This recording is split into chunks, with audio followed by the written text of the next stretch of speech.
Andrew Branca, welcome to the show. I'm very happy to be here, Brett. Let's talk a bit about your background because it's an interesting one. You're an attorney, but you're also a firearms instructor and a competitive shooter.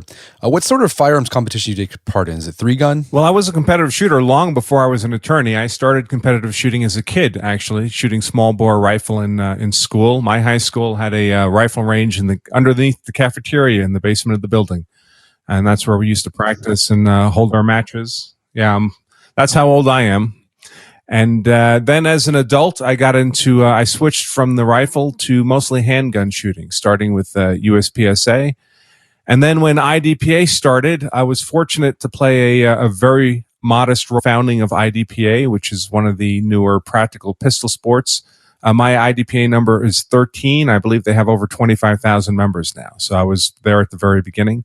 And that's been where most of my competition has been for the last 10 years or so. Fantastic. And so did your interest in firearms lead you to being an attorney, or was that something like, I got to make a living and I'll find a way to dovetail my interest in firearms into my legal work? You know, we weren't a household that was wildly into guns, but we always had guns in the home like most American households do. And I just found that I really enjoyed it. And if I applied myself, I could be pretty good at it. So it was just a fun activity to engage in. Then, of course, once I became an adult, especially once I started a family, it took on a more serious tone. It wasn't just fun anymore, but it was a fundamental responsibility, I thought, to be able to defend myself and my family. And that's largely the reason I switched my focus from the rifle to the handgun. Okay. And in your legal work, is there something you specialize in? Do you specialize in self-defense, or is it something, do you do other work in your legal work?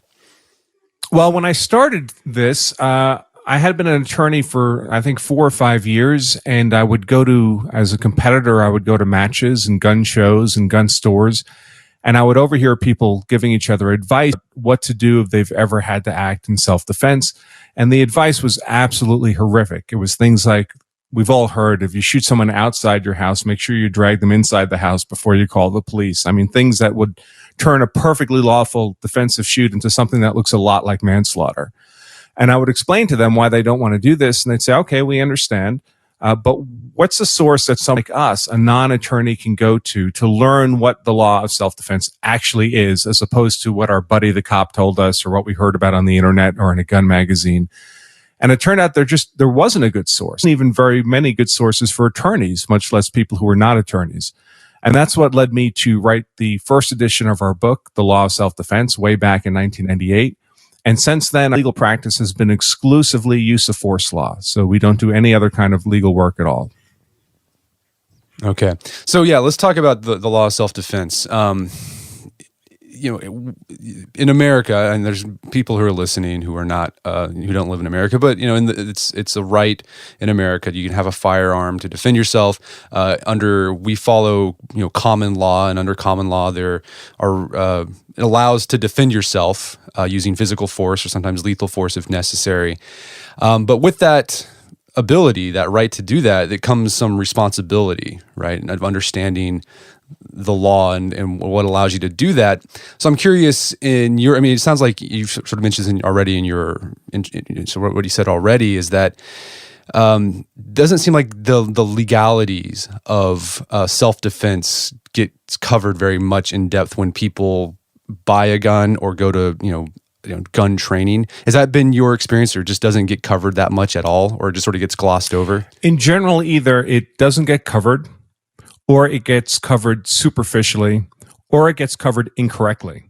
A lot of people think they know a lot about self-defense law, and they may have a lot of knowledge, but unfortunately, often the knowledge they possess is wrong. There are many sources of self-defense law out there, but most of them are bad sources of self-defense law. Your buddy who owns... So what are some of the common... Oh, go ahead. I was just going to say, your friend, the cop who lives down the street, he's gotten some use of force training in the academy, but most of what he knows applies more to police officers than to non-police officers. Most attorneys you'll meet don't know much of anything about self-defense law. They might have had a few minutes, literally minutes on it in law school. Unless they're a criminal defense attorney, they have no professional need to know anything about self-defense law. And even if they're a criminal defense attorney, most of their defense cases are going to be what I would refer to as bad self-defense cases, bad guys who are simply raising a claim of self-defense to try to escape criminal liability for their unlawful use of force. Attorneys, even criminal defense attorneys, get very, very, very few good self-defense cases over the course of an entire career. And because of that, I mean, what are some of the myths about self-defense law that's out there? Oh, there's all kinds of misinformation. There's misinformation in terms of what kind of force you can use in response to different kind of threats, that you could simply, for example, use a gun if you're merely afraid of some kind of threat that you're facing, regardless of the degree of threat, the circumstances under which you can use, that you have exceptional ability to use different degrees of force under certain circumstances, especially around a person's home. A lot of people get in their head that if a certain set of conditions are met, immediately triggers their right to use deadly force against another person, and usually they're wrong about the circumstances that they have in mind. So there are a bewildering array of ways that people get themselves into trouble on a self-defense claim. Now, the good news is that actually learning the law of self-defense is not that complicated. In all 50 states, there are literally only 5 conditions that have to be met to use force in self-defense. And if people take the trouble to learn those 5 conditions that have to be met, it's not hard for them to stay within the rules. The difficulty is when they don't know what the rules are, they tend to make mistakes, not through malice, not because they're bad people, but through ignorance, and they accidentally step outside those 5 conditions. And a claim of self-defense is very binary. It's like a switch that's either on or off. Either you fall within the rules and you have zero criminal liability for your use of defensive force, or you fall outside the rules. And if you fall outside the rules, whatever your use of force was, it was not self-defense, and you're facing very serious criminal charges and perhaps much of the rest of your life in jail. Okay.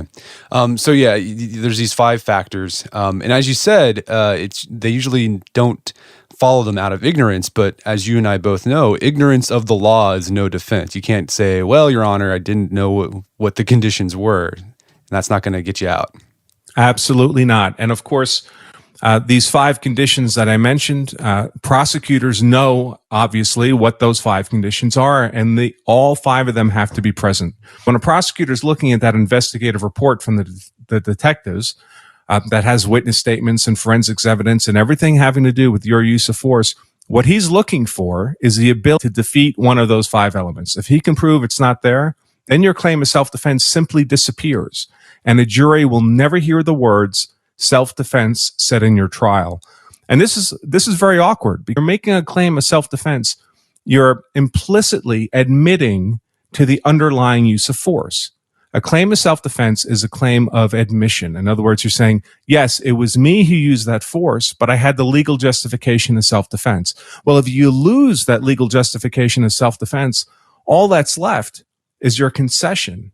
In other words, a confession to the underlying crime, and that becomes a very easy conviction for a prosecutor. Okay, so the book is geared towards individuals who are planning to use a firearm for their self-defense, whether in their home or on their person. But as I was reading through this, I was like, this is probably applicable for people who don't plan on using a firearm or a weapon in self-defense. If you just decide to, I'm going to get in a fight, or I'm going to punch somebody, like this stuff will come into play as well, and it can get you into trouble that you might not think about at the time. So let's walk through the laws of self-defense. So first off, let's talk about, you've been talking about prosecutors. That's the realm of the criminal trial world. But there are civil implications of using force in a self-defense situation. So let's talk about this. How do the laws of self-defense differ in civil and criminal cases? How are the burdens different, for example? Sure. Well, generally speaking, the elements of your defense are the same in criminal court and civil court. What changes is the burden of proof and who has to make that burden of proof. So in a criminal case in 49 states, once you've raised a claim of self-defense, it becomes the responsibility of the prosecutor to disprove your claim of self-defense beyond a reasonable doubt.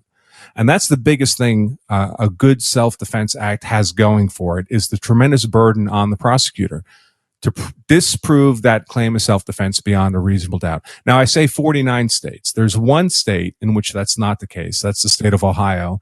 In Ohio, if you raise a claim of self-defense, you have to prove that claim by a preponderance or a majority of the evidence, as opposed to the prosecutor having to disprove it beyond a reasonable doubt. Very, very different standard of evidence. In a civil case, if someone accuses you, sues you of having caused them some injury deliberately, and you want to argue self-defense, then you also have to be able to prove self-defense by a preponderance of the evidence, much as is required in Ohio in a criminal case. Okay. Oh, and before we go on, I thought we should probably do the obligatory disclaimers. You are an attorney, but people who are listening to this shouldn't construe this as legal advice. It's information purposes only. I know as my law school days, my ethics class, I remember we had a section about this, about legal advice. So obligatory disclaimer right there. So, and with that difference between criminal law and civil cases, I mean, is there an instance where, you could possibly prove self-defense on a criminal case but be found liable in a civil case? Sure, absolutely. Because in most states, for your claim of self-defense to be disproven, it has to be disproven beyond a reasonable doubt, meaning not just a majority of the evidence, but a large majority of the evidence has to disprove your claim of self-defense. Let's pretend that means 90% of the evidence, 95% of the evidence. It's not actually a specific number, but it's that order of magnitude that we're talking about for your claim of self-defense to be defeated in a criminal court. In a civil case, on the other hand, to defeat your claim of self-defense, they have to disprove it by a majority of the evidence, 51% of the evidence, a much easier burden. So it's quite possible that your claim of self-defense will be sustained in a criminal court, not disproven in a criminal court, but easily disproven in a civil court.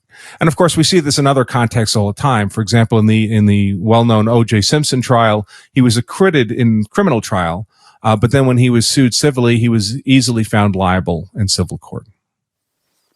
Okay. So yeah, just because you get off on a criminal case, or you're found, I hate saying get off, but you're found not guilty, and you're able to use self-defense, your troubles might not be over. You could still be in court for a civil case, and you might have to pay. Absolutely. I mean, the saving grace with most of the civil suit type of events occurs in states that have some kind of self-defense immunity law. In which if you're found to have acted unlawful self-defense, you're granted immunity from civil suit, in which case you should be sued at all. But not all states have those, and the conditions for qualifying for immunity varies considerably from state to state. Okay, so let's start getting into these elements of when self-defense is justified, whether using lethal or non-lethal force. So let's start the first one. What's the threshold that must exist in order for you to justify that you were acting in self-defense? Well, for any use of force to be lawful self-defense, it needs to meet 5 conditions, or I should say up to 5 conditions, what attorneys would call 5 elements. And those are innocence, eminence, proportionality, avoidance, and reasonableness. And innocence basically means you must not have been the aggressor in the fight. An aggressor cannot claim self-defense. Sounds obvious enough. Eminence, meaning that you were defending yourself against a threat that's about to happen to you right now. So not someone who says, well, I'm going to go home and get a gun and come back and shoot you. That's a future threat. That's not an imminent threat. So you can only defend yourself against an imminent threat. Proportionality means that you can only use as much force as necessary to stop whatever the threat is. So against a non-force threat, someone's just going to shove you, for example, you can use only non-deadly force in self-defense. Against a deadly force threat, someone has a knife, you can use deadly force to defend yourself. Avoidance has to do with whether or not you have an obligation to try to retreat from the fight before you can use force in self-defense. And this is the area that has the biggest variance among the 50 states. Some states impose a legal duty to retreat before you can act in self-defense. Other states, the large majority of states, are stand your ground states where you don't have such a legal duty. And the last element is reasonableness. Everything you see, all the decisions you make, everything you do has to have been that of a reasonable and prudent person. If you act unreasonably, then you fail on that particular element. And as I say, these elements are cumulative. They all have to be present. And if any one of them is missing, your claim of self-defense disappears entirely. So that, of course, is the prosecutor's job, to try to destroy one or more of those elements. And your claim is self-defense. The job of your defense attorney is to make sure that they're all present. Okay, so let's talk about some of these elements. Like, for example, innocence. It's obvious that if you want to claim self-defense, you can't be the aggressor, the one who initiated the fight. But there's moments in a fight where you might not have been the original aggressor, but you turn into the aggressor, and you can no longer claim self-defense. So can you walk us through some hypotheticals where that you might have been acting in self-defense at first, but as things went on, you're no longer acting in self-defense? Yeah, so people tend to lose on the element of innocence, to get in trouble on the element of innocence in one of two ways. One way, unfortunately, is they were, in fact, the aggressor. We all think we're the good guys. We would never be the aggressor in a fight. But we all have bad days. And every once in a while, someone acts irrationally and they become the aggressor in a fight, in which case they would not normally qualify for self-defense. Now, having said that, there are ways to recover from that kind of mistake, gain your innocence. And I'll touch back on that in a moment. More commonly, how good guys get in trouble on the element of innocence is not that they're actually the aggressor, but they conduct themselves in a way that looks like they were the aggressor, or can be made to look as if they were the aggressor. To give you an example, we had a case in our office where one of our clients was challenged to a fight. He was in a bar. These things happen in bars a lot for some reason. He was challenged to a fight. The other guy went outside taking off his coat. And our client said, well, this is crazy. I'm not going to fight this guy. I'm not going to stay here. I'm going to go home. And our client walked out the door to go home, and the person attacked him, and a fight ensued. The police showed up, and our client wanted to claim self-defense. But the prosecutor said, well, no, your client was challenged to a fight and he went out to a fight. If he consented to the fight, then he was a co-aggressor. It wasn't an act of self-defense. The prosecutor was able to do that because what did our client's conduct look like to witnesses in the bar? Our client got challenged outside to fight. Our client went outside and got into a fight. It looked like he wanted that to happen. What our client should have done is gone out a different door, had the bartender call the police himself, has a cell phone these days, of course. Unfortunately, when you act in a way that can be interpreted as if you were the aggressor, you open the door for the prosecutor to argue that you were the aggressor and therefore don't qualify for self-defense. So we always have to be cognizant, not just of what we're actually doing or intending to doing, but how our conduct can be perceived by people who are going to be giving statements to the police, because that's what the prosecutor is his decision on. Now, in terms of whether or not you were made to look like an aggressor or actually lost your mind and were the aggressor in a particular event, there are ways to regain your innocence. And one way to regain your innocence is to withdraw from the fight, communicate your withdrawal to the other person. So say you bought that brand new sports car you've always wanted, you're driving it the first day, and some idiot bangs a shopping cart off it in the parking lot, and you're enraged, and you get out and you shove them. Well, you're the aggressor in that fight. You've started a non-deadly force fight. But if you immediately come to your senses and say, oh my God, what am I doing? Sorry, I don't want to get into a fight. You back off from the fight. And he pursues you and re-engages you. What's happened then is you've regained your innocence by withdrawing, and now he's the aggressor in a second fight. So that's a way for people who, even if they've acted as the aggressor, could be made to look as the aggressor, can regain their innocence and regain their ability to claim self-defense. Gotcha. And in another situation, so like I guess the example of the bar fight, that's mutual combat, right? It's when you decide, let's take this outside, guys. Exactly right. So let's go outside and settle this like men. Those are co-aggressors. Neither one of them can lawfully claim self-defense for their use of force. Right. That is incredibly stupid. It's stupid on many levels, of course. Not just the legal level, but the survival level. We all have to keep in mind that just because we're the good doesn't mean we're going to win the fight. We're all a 50-cent box cutter from sitting on the curb with our hand against our neck and bleeding out because the other guy got in a good shot on us. The fact that we may have been acting lawfully doesn't help you in that circumstance. So I urge all my clients, for obvious reasons, not just the legal, but also the survival reasons, you do not want to get into a fight. You absolutely have to, because not only could you end up in legal jeopardy, you could die. Right, right. And then another instance of where you might start off in self-defense is you're defending yourself, but then the original aggressor decides to flee, but you keep pursuing. And I guess in that instance, you would be... Right, it's a good point. So I talked about the ability to regain your right to self-defense by withdrawing from the fight. Well, it's not just you who can regain your right to self-defense. That other guy can regain his right to self-defense. So if you're attacked by somebody and you're defending yourself and suddenly he stops fighting, doesn't want to fight anymore, he's regained his innocence. And if you pursue him, you decide you're going to give him some of his medicine. Well, you've just become the aggressor in a second fight. And guess what? Now he can claim self for his use of force against you in that second fight, and you can't. So for Pete's sake, if you're able to separate yourself from a fight, don't do anything that even looks like you're trying to re-engage. Okay. So let's talk about the the proportionality, right? If someone is attacking you with a non-lethal force, you have to use a non-lethal force. If someone's using lethal force, you can use lethal force. So what constitutes lethal force? I mean, obviously a firearm, a knife, but any other situations where lethal force would be like, okay, you could actually use lethal force to defend yourself? Sure. Proportionality is one of the places that is where people most commonly get into trouble. Good people most commonly get into trouble. When we're talking about proportionality, we're talking about that degree, that intensity of force that's involved in the fight. And as you say, there tend to be two buckets, either non-deadly force or deadly force. And deadly force is any force that can cause death or grave bodily injury. So, for example, a sustained beating could well qualify as grave bodily injury, meaning you could use deadly force to defend yourself against that. Even if the beating wasn't likely to cause death, if it was likely to cause grave bodily injury, that's sufficient to be what the law calls a deadly force threat that you can use deadly force against in self-defense. Obviously, a force that can cause death qualifies as a deadly force threat, like a gun or a knife. Where people tend to get into trouble is not so much when they're facing a deadly force threat, because then they can really use any degree of force to defend themselves. It's when they're facing a non-deadly force threat and they use a deadly force in self-defense. And unfortunately, this happens more and more these days because pretty much every state now has some kind of provision for concealed carry of a firearm. So we have a lot of people who get their concealed carry permit. They have a gun on their person. They perceive a threat. They get scared.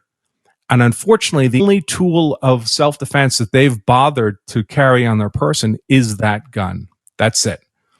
And they're facing a threat that scares them, but in fact is not a deadly force threat. And if you're facing a non-deadly force threat, you're not allowed to use deadly force in self-defense. But because their only tool is a gun, a deadly force means of self-defense, they end up going to the gun.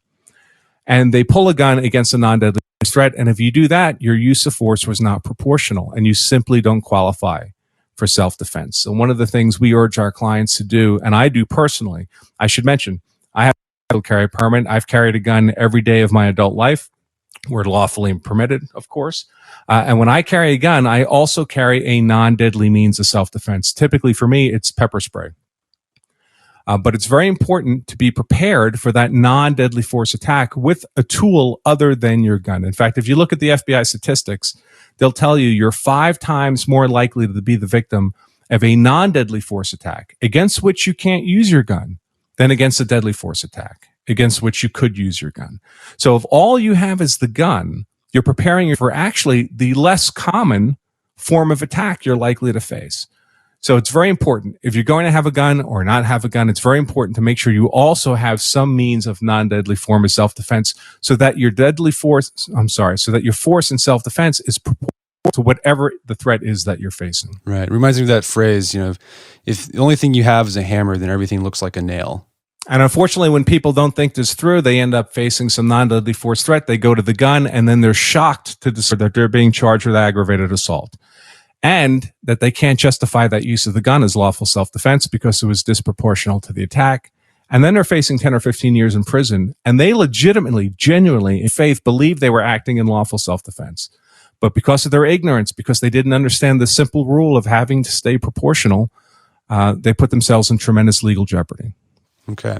I mean, I guess also that would mean that, besides carrying like a pepper spray, but also, staying physically fit, getting martial art training might also be another way you can train to ensure that you stay proportional and when you do have to defend yourself against a non-lethal attack. Absolutely. So people who are into martial arts, who train diligently, their bare hands and feet might be more than sufficient non-deadly force tools in self-defense. I do have to caution something about martial arts, however, and that is that we run into this quite a bit. Martial artists believe that as long as they're not using a weapon, then that means, as a matter of law, they're not using deadly force. It's really important to keep in mind how the law defines deadly force. It's not just force that can cause death.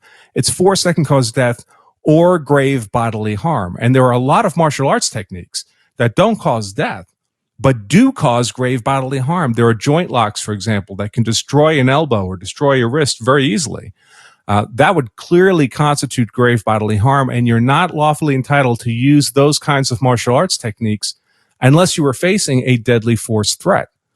So it's very important for martial artists to keep in mind, especially when they have these higher skill sets and they're capable of causing genuinely serious injury, that just because they're not using a weapon doesn't mean that they're not using what the law would call deadly force. Okay, good caveat there. So let's talk about this. I think this goes to the reasonableness element. Let's say you are mistaken about the deadliness of the force being used against you. For example, let's say you think the guy has a gun, so you shoot him or stab him with your knife, whatever, but it doesn't have a gun. What does the law say about using mistaken lethal force in a situation? Yeah, this happens quite a bit, actually. In fact, it happens several times a year just with law enforcement officers where they shoot somebody, and it turns out that the bad gun was a toy of some kind or an airsoft pistol. Now, the law of self-defense entitles you to defend yourself against the appearance of a threat, the reason appearance of a threat. You're not expected to make perfect decisions in self-defense. You're expected to make reasonable decisions in self-defense. So if someone displays an object that to a reasonable person looks like a real gun, you're entitled to treat it as if it were a real gun. You're not supposed to take the time to figure out whether or not it could theoretically be a toy.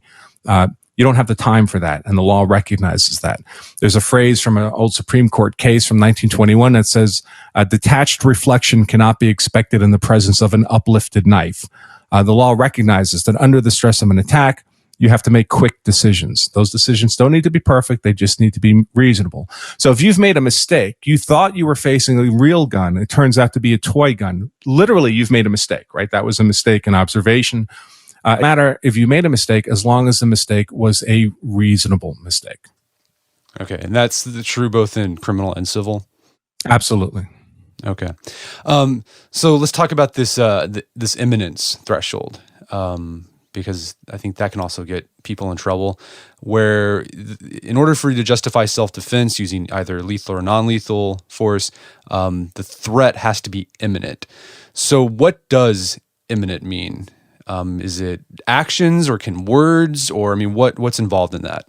Sure. So imminent means the threat's about to happen right now in the next few moments. You'll suffer the injury unless you don't immediately respond in self-defense.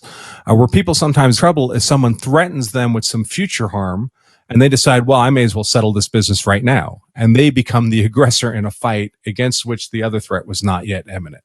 So someone says, I'm going to go get my friends and come back here and beat you up, or I'm going to go get a weapon and come back and beat you up. The law expects you to do something other than immediately use force against that person. You can leave the area, you can call the police, but they don't want you to start a fight over a future threat. Now, there are a number of frameworks that can be used to evaluate whether or not a threat is imminent. The most common one is something called AOJ, ability, opportunity, and jeopardy. And essentially what that means is, does the other person have the physical ability to cause you harm? For example, a small child would not typically have the ability to cause a grown man harm. Do they have the opportunity to bring that to bear so they're close enough to strike you with their fist or bat, for example? And are they acting in a way that a reasonable person would perceive that they are about that ability and opportunity to bear against you? When someone has ability, opportunity, and jeopardy, then they constitute an imminent attack. And a good way to illustrate that you need all these elements is just to imagine you see a uniformed police officer on a street corner. He's got a pistol on him, of course. He has ability because he has the gun. He has opportunity because he's close enough, if he wanted to shoot you with that gun. But there's no jeopardy. There's nothing to indicate a reasonable person that he's about to use that gun against an innocent person. So without all three of those elements, you don't have an imminent threat. Where people tend to get into trouble is where they're facing a threat that appears genuine, but it's not yet an imminent threat. So, for example, you see someone who's an aggressor. He's screaming. He's mad at you for some reason. He's got a bat. He's going to strike you with that bat. I'm going to break your head with this bat. But he's 100 yards away. He can't yet reach you with the bat. So he doesn't have the opportunity to bring that bat to bear. There's ability. He's got the bat. There's jeopardy. He's threatening to kill you, but there's not yet opportunity. Until he gets close enough to bring that bat to bear, he's not yet an imminent threat. And the law requires that you wait until he's an imminent threat before you can use force in self-defense. Now, you don't wait until he can actually strike you, but you have to wait until unless you act, he will be able to strike you in the immediate future. And are there any instances where words can be enough, or does it have to be words plus actions? So words come up in the context of that jeopardy element. Are they acting in a way that would lead a reasonable person to believe that they are about to attack right now? The law does not like to allow words alone to constitute jeopardy. So if they're literally doing nothing but speaking to you, no action at all, that's never sufficient to constitute jeopardy. So I'm going to beat you, I'm going to shoot you. As long as there's no physical action consistent with that, the words alone are not enough. The law requires some kind of overt act. What the words can do is provide almost all the jeopardy that's required. So the amount of physical action you need to see can be very slight. Someone says, I'm going to shoot you, and then they make a small motion with their hand as if reaching for a gun. That small motion with those words can be enough to justify an imminent threat. The small action by itself would mean nothing absent the words. But what the words have done is reduce the amount of physical action you need into a very, very small amount. The police would call this a furtive movement. The suspect made a furtive movement as if for a weapon. In combination with the words and other factors, then that becomes sufficient for justification. But if all they're doing is speaking, they're not approaching, they're not in proximity, they don't look like they're reaching for a weapon, they're not pulling back a fist. If there's no physical action, there's only words. The words alone are never enough. Okay. So the common law allows individuals to use force to defend themselves. What does the law say about using force to defend others, third parties? Strictly speaking, the law treats defense of others much the same as it treats defense of yourself. In fact, in most states, if you look at the statutes, they simply add a third person pronoun to the self-defense statute. So they'll say you can force in defense of yourself or another person if, and then they'll list those 5 elements we've already talked about. Unfortunately, the reality is that coming to the defense of another person tends to be much more complicated from a practical perspective than acting in your own defense, largely because when you're coming to the defense of another person, you often don't know what's really happening. This is particularly true when we're talking about defense of strangers, and much less true if we're talking about defense of a family member or a friend or a coworker or somebody we have some familiarity with. Where people tend to get into trouble is when they come to the defense of strangers. Now imagine, for example, that you turn a corner and you see 2 people fighting, and one of them is clearly losing the fight, looks like the victim of an attack, and you come to that person's defense. Well, unless you saw the start of the fight, you just turned a corner and the fight was already in progress. You actually don't know who began that conflict. You don't know who the aggressor was, and therefore you don't know who would have been entitled to use force in their own defense. And under many circumstances, if someone you rescue would not have been entitled to use force in their own defense, you're not entitled to use force in their defense on their behalf. Because if they weren't the innocent party in the fight, they have no right to self-defense. Therefore, you have no right to use force on their behalf, because obviously it's the other person then who is the innocent party in that conflict.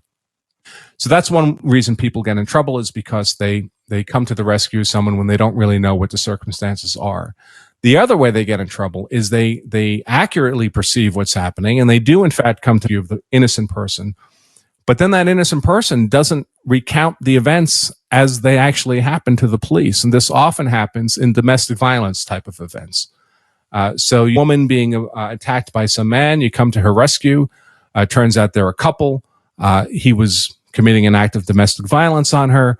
But when she realizes that her husband's going to go to jail for a long time if she tells the police the truth about what happened, her story begins to change because she doesn't want him going to jail. And it becomes easier for her to say, it wasn't her husband who started the problem. It was you who started the problem. Now, if the person you rescued is telling the police that it was you who was the aggressor in the fight, what are they supposed to believe? They may very well believe it was you the fight, in which case you look like the aggressor. And if you look like the aggressor, then you lose on the element of innocence. If you lose on the element of innocence, you don't have a claim of either self-defense or defense of others. So we urge people to have great caution when coming to the defense of other people. It's always possible to be a good witness. Everybody has a cell phone. You can call 911. You can video the intervention. It's not that we're telling people to never intervene. Sometimes you'll see a situation in which you feel a moral compulsion that you have to intervene. It's just the right thing to do.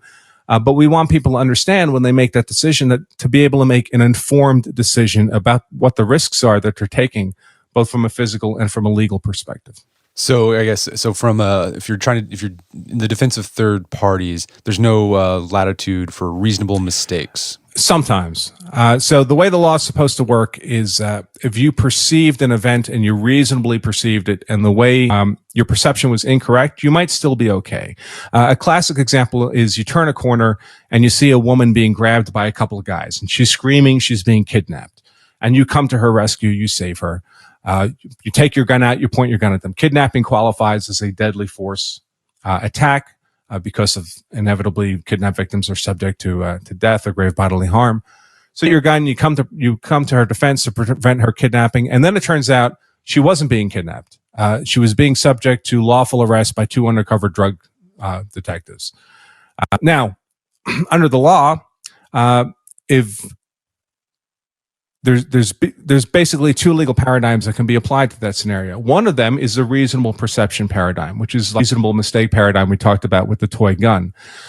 You were mistaken about your perception. You thought it was a kidnapping, but you had good reason to believe that because she was shouting that, and it looks like a kidnapping. You made a mistake. It was, in fact, a lawful arrest. But as long as your mistake was a reasonable mistake, then your use of force on her behalf may still be okay. Unfortunately, there are other states that apply a different paradigm, alter ego paradigm. And under the alter ego paradigm, you assume that person's ego. That's why they call it alter ego. In other words, your right to use force in her defense is no greater than her right would have been to use force in her own defense. There is no room for reasonable mistakes under this model. Now, in this case I just described, where the woman claimed kidnapping but actually being subject to a lawful arrest, her right to use force to resist a lawful arrest is zero. Therefore, under an alter ego paradigm, your right to use force on her defense, no matter what she was saying, no matter what it looked like, is also zero. And now what you've done is you've just committed aggravated assault against two police officers. And that's not going away. Now, not every state applies alter ego, and not every state applies alter ego in every circumstance. But unless you've memorized all 50 states and all the circumstances in which they might apply this, the only prudent assumption to make is that you might be subject to alter ego. In which case you need to be very, very cautious before using force in defense of another person. Okay. So you mentioned this earlier, some of the myths around use of force when defending yourself, and it's in relation to your property, like how much force you, like the threshold that, sometimes people say, well, the threshold lowers when you're in your home or in your car. Is that the case? I mean, how does the law change whether you're in your home or in your car? Does anything change, or does it pretty much stay the same? Typically in most states, it changes in the sense that the law gives you extra dispensation to use force in the context of highly defensible properties. And a highly defensible property is always at least your home. In some states, it's also your place of business. In some states, it's also your motor vehicle. And normally how they do this is they provide for a legal presumption of reasonable fee. Certain conditions are met. The most common condition is if you're dealing with someone who's a genuine intruder who's forcibly entered your home, there's very little you can do that is going to get you into legal trouble in dealing with that particular threat, meaning a genuine intruder who's forcibly entered your home at night. There, the law gives you the broadest dispensation to use force. And now, that doesn't mean to imply that you absolutely should use force, and in that circumstance, you have to make the call yourself. But the law will give you the broadest discretion on the use of force in that circumstance. Where people tend to get into trouble is either they're dealing with someone who's not a genuine intruder in the home, or they're dealing with a situation in which they don't qualify for being in their home. For example, what qualifies as your home in every state, being literally inside the four walls of your home, qualifies as being in your home. But what about being on your front porch or your back porch or your front yard or your backyard? Whether or not you're going to get that legal presumption that you were in reasonable fear varies from state to state, depending on how broadly they define the scope of your home. The other way people get in trouble is they're not dealing with a genuine intruder. The person they use force against is someone else who lives in the home. So someone they share an apartment with, or a spouse, for example, or a sibling, or someone they've invited as a guest, either someone who's come to a party or a maintenance guy they've invited into their home. Often the law will say, well, that person's not actually an intruder. They were invited there. They're lawfully present, and therefore you don't have this extra dispensation to use force. Now, the good thing about someone who's merely a guest is it's very easy to turn a guest into a trespasser, someone who's not lawfully present. You simply tell them to get out. And if they refuse to get out, then they've become a trespasser, and you've regained that extra privilege to use force in self-defense. Okay. And what about use of force in defense of property? Like, say if someone's trying to steal your car, or you see someone you walk into your garage and you see someone stealing stuff from your garage. What does the law say about using force in those situations? Right. So it's a great question. We really need to distinguish between what we just described, what we just talked about, which is highly defensible forms of property, and regular personal property. Highly defensible forms of property are typically your home, sometimes your place of business, sometimes your occupied vehicle, a vehicle in which you're present. Outside of that scope, everything else is really personal property. So any item you could pick up and carry around. So, for example, you're at a Starbucks and you have your laptop case next to you with your computer in it. Some dude picks it up and tries to run off with it. It's taken your personal property. It's got nothing to do with your home, your business, or one of those highly defensible places. In pretty much every state, with one notable exception, you're only allowed to use non-deadly force in defense of personal property, simple, tangible property. Even then, there can be further restrictions. Often allowed to do that if you're in while it's happening, or if you're in hot pursuit of the person. In other words, if someone surreptitiously takes your laptop bag and you see them the next day walking down the street with it, and it's monogrammed, there's no question that it's yours, you're not allowed to use any degree of force to recover that bag because it's not actually currently happening. You're expected to call the police and let them deal with the situation. People tend to get into trouble with this because they use too much force. They might, for example, go to a gun to protect a piece of personal property. Give my laptop case back. Well, you're not allowed to use deadly force in defense of personal property. So what you just did was commit an aggravated assault with a firearm. You weren't acting within the bounds of the law. Or one of the most common myths in America is that you can threaten someone with deadly force if they're simply trespassing on open land.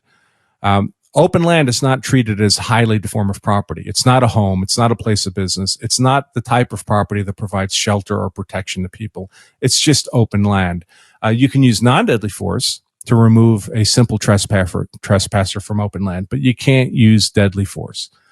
Now, I mentioned there was one state that has an exception to this. Texas actually has a statute, Penal Code 9.42, that does allow for the deadly force in defense of property. It's the only state that has this kind of provision.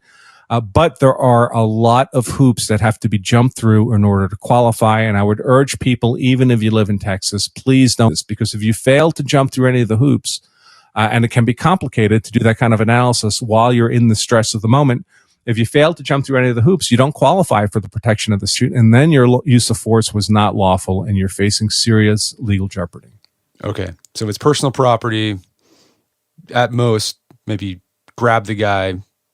That's it, to get your thing back. But that's about all you want to do, and then go to the police.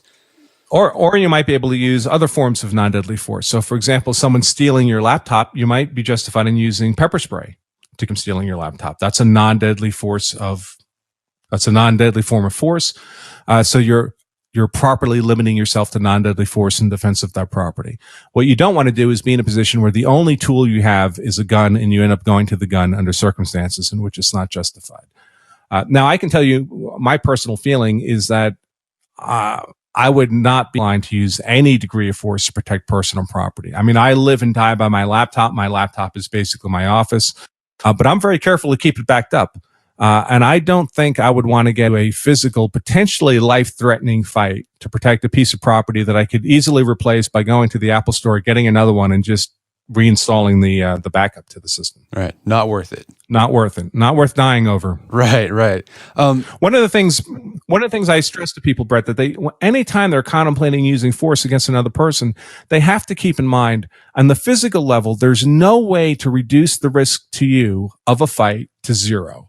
There's always the possibility you could end up seriously injured or dead from a physical fight.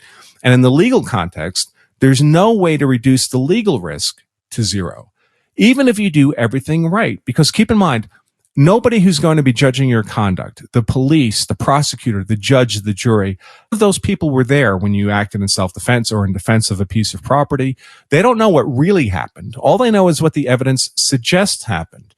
And the evidence might suggest that you did within the bounds of lawful self-defense. They could conclude that mistakenly, but that doesn't matter. If they conclude that you fall outside the rules of the bound of self-defense, sometimes innocent people get convicted. That's just the way it is. There are mistakes that can happen in the system. So there's no way to reduce the legal risk to zero. And what that means as a practical matter is anytime you get into a physical conflict with somebody, there's a possibility you could be seriously injured or dead. Possibility you could go to jail, you could get convicted and go to jail for a long time. And what I always try to encourage people to think about is, what would you be prepared to go to jail for and still have been worth it? So you point a gun at someone, commit an aggravated assault, you could be sentenced to, say, 10 or 15 years in jail. Some states, 20 years in jail. Under what circumstances on the last day of that 20th year would you be able to look back and say, you know what, if I had to do it again, I would still do it because it would have been worth it, even knowing I was going to spend 20 years in jail? And if you think about it in that context, it should be a very, very short list of circumstances in which you could say to yourself, it was still worth spending 20 years in jail. To save your life, so you're not dead. I'd rather be dead in prison than alive outside. I'd rather be alive in prison than dead outside of prison. To save the life of your family, absolutely.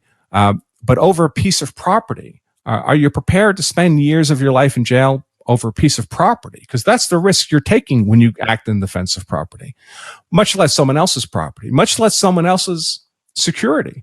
And when you come to defend a stranger, you're taking a risk that you could end up spending much of the rest of your life in jail. And frankly, for most of those circumstances, I tend to think to myself, when I became an adult, I got a concealed carry permit, I got a gun, I learned how to use it, I learned what the rules are, I made sure I was proficient. That other person could have done that, but they didn't. And why is their failure to meet that fundamental responsibility suddenly my problem? I would be most inclined to be a good witness. So people always have to keep in mind that anytime you're thinking about getting engaged in a case against another person, it could cause you serious injury, a lot of time in jail, a lot of money, and you better have been able to tell yourself after the fact that it was worth having done that, or it'll be a pretty sorry state of affairs. Right. I think it's interesting because we've had several, self-defense experts on the podcast before. And it's funny, we'll talk about like different things you can do to prepare, but like all of them, all their advice is like, just avoid the fight. Do whatever you have to do to avoid escalating the conflict and just get out of there. Like that's like, that's like the number one rule they all have to say. And those guys are very skilled at what they do. I mean, they're excellent combatives, experts. But the truth is, the best way to win a gunfight or a knife fight or any kind of fight for people like us is to be someplace else. Right. So, Andrew, I mean, I thought of this funny hypothetical I wanted to learn about because I remember this from law school days, and I think it was torts. And I wanted to get your take on this. Let's say you're in a situation, you're defending yourself using non-lethal force. Say a guy's just punching you, so you decide to punch back. But through some freak accident, the guy gets bodily maimed or he dies. You didn't intend that at all. What are the criminal and civil consequences of that?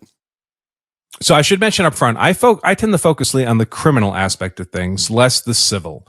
And okay, so let's focus on the criminal aspect. No, I'm happy to address the civil, but I want to explain why I chose that emphasis, and it's simply because I feel like if I can keep my clients out of jail, they can always make more money. So to my mind, the civil is rather less important, and especially these days, frankly, when there's a number of organizations out there that offer various forms of kind of self-defense insurance for having acted in self-defense. You can't really get that kind of protection in the criminal context. But normally, if someone attacks you and you use a particular degree of force, the perception of whether or not that degree of force was justified is from your subjective perception of the threat. If it turns out that other person has some unforeseeable weakness, that if you simply punch them in a way that would normally not cause death or grave bodily injury, but they suffer some kind of cerebral hemorrhage because of their inherent weakness, you're not expected to know that, and you're going to be held accountable for that.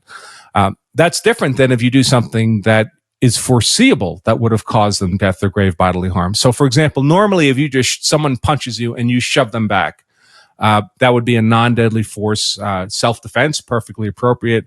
But if they're standing on the edge of a cliff and you shove them, they're going over the cliff. And that's foreseeable. So that would be perceived as a deadly form of self-defense. It's just a shove, but it's a shove that's foreseeably going to cause them death or grave bodily harm because of other circumstances of which you were aware. But if you weren't aware of them, it's not going to be a cause of liability for you. Gotcha. So after all that we've talked about, let's throw the nuances of self-defense, the legalities of it.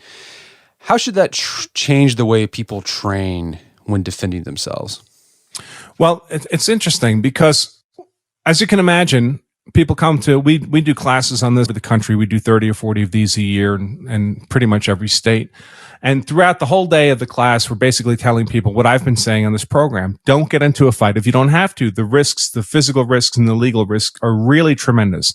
So if you can possibly avoid it, avoid it. But people also have to recognize that there may come a point in which you can avoid it, and then you have to fight in order to defend yourself. One of the things we do is we run people through a shooting simulator, self-defense simulator, using a laser pistol and a video of an. And sometimes what we see is they've gotten the message of don't fight, don't fight, don't fight, and they're facing this video threat, and they don't fight, they don't fight, they don't fight.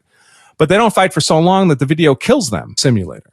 And so what people need to keep in mind is there's a long period in which you don't want to fight. And then when the circumstances are met in which you're legally authorized to fight, you might need to go to 100 miles an hour and fight hard right now. So what we really are trying to encourage people to do is not simply to tell them not to fight, but make sure they understand the circumstances in which it's not allowed, so that they know the circumstances in which it is lawfully fight. So when they reach that threshold, they don't have to be tentative. The situation's not ambiguous. They know that now is the time to fight 100% and win that physical conflict. We don't want them to fight before because of all the risks we talked about, but we do want them to fight as rigorously as possible once the law permits them, assuming that's necessary. So it's sounding like, active simulations are probably one of the best ways to do that. Especially simulations that correctly establish kind of the legal elements so that the people are being tested and challenged on knowing when that threshold has been crossed. The key is people can't use force too soon because that's not lawful. We don't want them to use force too late because that means they've lost the physical fight if they use force too late. And if you lose the physical fight, everything else becomes rather less pressing. So they have to be able to identify under stress what that threshold is when it's been reached so they know when they're allowed to fight. That's why we teach this law of self-defense stuff so people can identify where that threshold is and be able to fight decisively when the law permits it. Awesome. And I guess also training that threshold, right? Making sure you're not using lethal force when you should have used non-lethal force. Absolutely. And this is, by the way, something that, we tell people when they buy our book, for example, don't just read the book cover to cover and think that you're done. This is a lifelong pursuit. Just like when you own a firearm, responsible people don't just go out, buy a gun, throw it in the nightstand and consider themselves done. You practice with it. You dry fire with it. You make sure that you maintain your proficiency. That applies to this legal knowledge too. We encourage people when they read about a self-defense event in the newspaper, on TV, on the internet, apply the knowledge they've acquired from the book or our classes. Look for those 5 elements. Try to figure out where a person could have done a better job. Could have they made their self-defense case stronger? What did they do that weakened their claim of self-defense? Were they in a position when they used force to be legally entitled to use that force? It's a kind of mental dry firing in the legal context. When you're under stress, you need to be able to make these decisions quickly. So you want that knowledge to be fresh and actionable in your mind. Awesome. Well, Andrew, this has been a great conversation. Where can people learn more about your book and your work? The best way to learn about our book and our work is at our website. It's simple, www.lawofselfdefense.com. As I mentioned, we do classes all over the country. We have an instructors program. We have, of course, the book and all kinds of ways that people can access this information. Awesome. Well, Andrew Branca, thank you so much for your time. It's been a pleasure. Thanks so much, Brett. My guest today is Andrew Branca. He's the author of the book, The Law of Self-Defense. It's available on Amazon.com. Also, check out Andrew's website, lawofselfdefense.com, where you find more information about his work. And finally, check out our show notes at aom.is/selfdefenselaw, where you can find links to resources where you can delve deeper into this topic.